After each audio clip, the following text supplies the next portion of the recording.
फ़ारूक हबीब साहब, पहले उनका मौक़िफ़ भी ले लेते हैं। फ़ारूक साहब, बहुत शुक्रिया वक्त देने के लिए।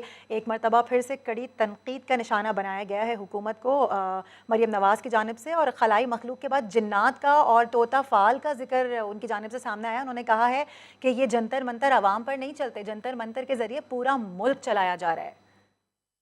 देखिए, मैं समझता हूँ कि ये तो मरियम सफदर की जो है वो इनकी एक छोटी सोच है। सर उनके जी। पास जी जी। सियासी तौर के ऊपर जो है उनके पास कहने को कुछ नहीं है।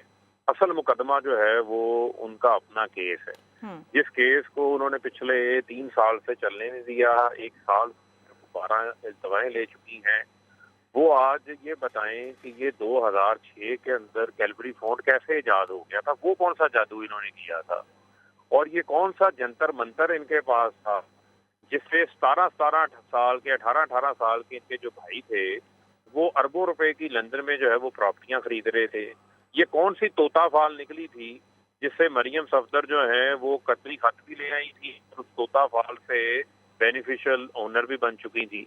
तो मैं समझता हूँ ये जंतर मंतर और तोता फालों का हिसाब जो है वो इनको बताना है, और एक दिन भी इन्होंने अपना केस जो है वो मेरिट के ऊपर नहीं चलने दिया, और इनको सजा हुई हुई है। नवाज शरीफ भी भगौड़े बन के जो है वो मुल्क से बाहर बैठे हुए हैं।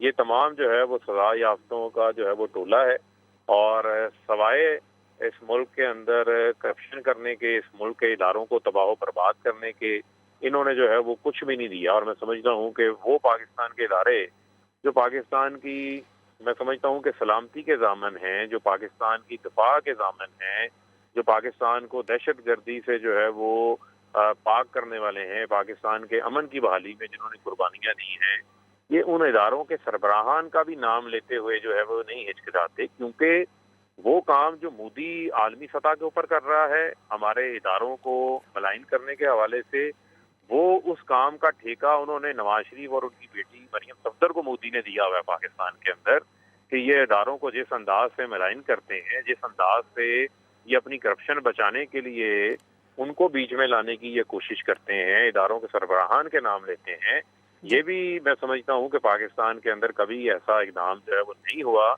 जो शरीफ खानदान है ये सिर्फ जब इक़्तिदार में आते हैं उस वक्त मुल्क में आते हैं, जब इक़्तिदार से बाहर होते हैं लूट मार करके पैसा बाहर जी रखा होता है, और उस पैसे से जो है फिर बाहर अय्याशियाँ करते हैं। ठीक है। वज़ीर ममलिकत फ़ारूक हबीब साहब हमारे साथ मौजूद थे। इसके अलावा ब्यूरो चीफ इस्लामाबाद खालिद अजीम साहब भी हमारे साथ मौजूद थे। दोनों का मौक़िफ़ हम तक आ गया, दोनों का बेहद शुक्रिया।